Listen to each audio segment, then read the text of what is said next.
নমস্কার প্রিয় ছাত্রছাত্রী, বাঁকুড়া ইউনিভার্সিটি তৃতীয় সেমিস্টার দর্শন মেজর পেপার মেজর 4 পেপারের শেষ মুহূর্তে সাজেশন দিচ্ছি সম্পূর্ণ উত্তর সহ। উত্তরের পিডিএফ দেওয়া হচ্ছে, পিডিএফ লিঙ্ক ডেসক্রিপশনে দেওয়া হচ্ছে, তবে পিডিএফ এর পাসওয়ার্ড রয়েছে সেটা ভিডিওর মাঝে দেখিয়ে দেওয়া হবে বা বলে দেওয়া হবে। যে প্রশ্নগুলো দিচ্ছি আশা করছি সেখান থেকে কিন্তু পরীক্ষায় আসার চান্স প্রবল রয়েছে। তো আলোচনা করা যাক কি কি প্রশ্ন গুরুত্বপূর্ণ। লক থেকে তোমরা পড়বে, যে প্রশ্নগুলো পড়তে হবে। লকের মতে প্রতিরূপী বস্তুবাদের মূল বক্তব্য কি? লকের প্রতিরূপী বস্তুবাদ সংক্ষেপে ব্যাখ্যা করো। এই দুটো প্রশ্নের উত্তর প্রায় সেম, সামান্য দু এক লাইন একটু বানিয়ে তোমরা লিখবে। দুটোরই অ্যান্সার আমি দিয়ে দিয়েছি, কতটা চেঞ্জ হবে সেটা আমি বলে দিচ্ছি, তবে এর দুটোই কিন্তু প্রায় সেম অ্যান্সারই হবে, সেম বিষয় কিন্তু লিখতে হবে।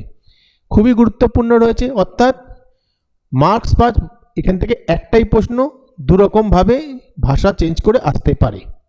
মান 10-এর জন্য একটাই দিচ্ছি লক থেকে। লক অনুসরণে জ্ঞান কয় প্রকার? লকের জ্ঞান তত্ত্বের একটি সংক্ষিপ্ত বিবরণ দাও। খুবই গুরুত্বপূর্ণ।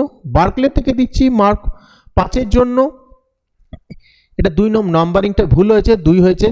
বার্কলি কিভাবে লক স্বীকৃত মুখ্য গুণ ও গৌণ গুণের মধ্যে পার্থক্য খণ্ডন করেছেন, অথবা লককৃত মুখ্য ও গৌণ গুণের পার্থক্যের বিরুদ্ধে বার্কলের যুক্তিগুলি বর্ণনা করো। Same question, very very important. পরের প্রশ্ন, বার্কলে কি অহং সর্বস্ববাদী উপযুক্ত যুক্তি সহ আলোচনা করো। এই দুটো রইল প্রশ্ন, দুটোর মধ্যে আসার চান্স কিন্তু প্রবল রয়েছে। খুবই কম দেওয়া হচ্ছে চ্যাপ্টার ওয়াইজ, ভালো করে পড়বে। মান 10-এর জন্য এখান থেকে আমি কোনো প্রশ্ন দিলাম না।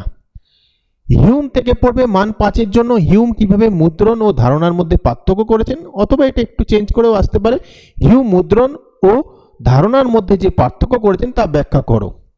পরের প্রশ্ন, সংশয়বাদ কাকে বলে? হিউম কি অর্থে সংশয়বাদী?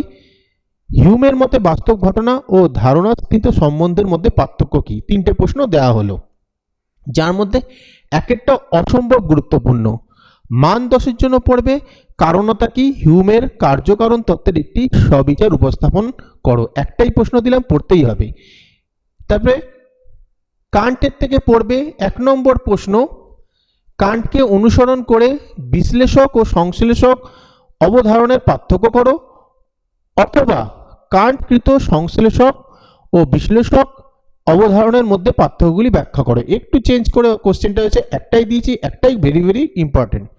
মান 10-এর জন্য পড়বে, নাম্বারিং একটু ভুল হলো, এটা 2টো প্রশ্ন দিয়েছি। কিভাবে প্রাকসিদ্ধ সংশ্লেষক অবধারণ সম্ভব, কান্টকে অনুসরণ করে আলোচনা করো। কান্ট কিভাবে সংশ্লেষক ও বিশ্লেষক অবধারণের মধ্যে পার্থক্য করেছেন, এই প্রসঙ্গে এই বচনটির প্রকৃতি ব্যাখ্যা করো। এই প্রশ্নটা যেটা রয়েছে, দুটো প্রশ্নই গুরুত্বপূর্ণ, এই প্রশ্নটা যেটা রয়েছে সেটা কিন্তু প্রায় এই মান 5-এর মতনই হবে, ঠিক আছে?